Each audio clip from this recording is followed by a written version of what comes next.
আওয়ামী লীগের যখন আমরা জেলে নিয়ে যাই মন্ত্রীগুলোকে ধরে ধরে তারা তাদের জন্য লবিং করে। আপনারা তো এগুলো জানেন, আপনারা কেন বলেন না?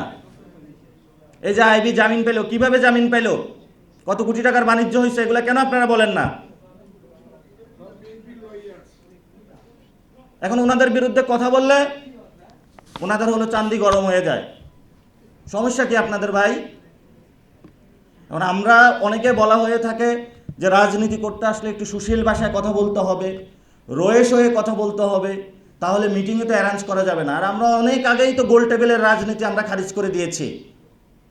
এই যে গুলশান বনানী বিভিন্ন রুমে বসে বসে কে কোন আসনে হবে, বাংলাদেশের নতুন সেটেলমেন্ট কি হবে, তারা হলো এটা ভাগ করতেছে।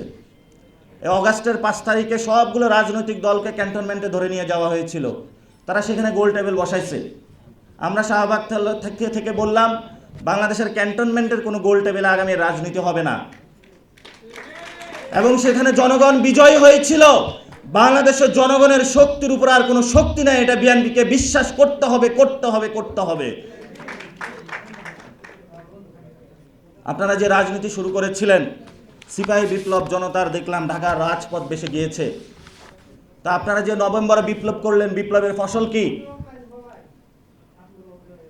বিপ্লব দিয়ে তো কোনো কিছু পরিবর্তন করতে পারলেন না আপনারা।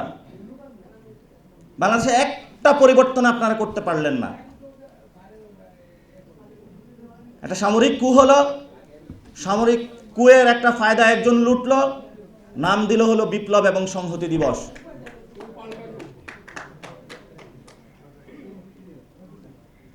আপনাদের দুনিয়া সভ্য জগতের দিকে যাচ্ছে,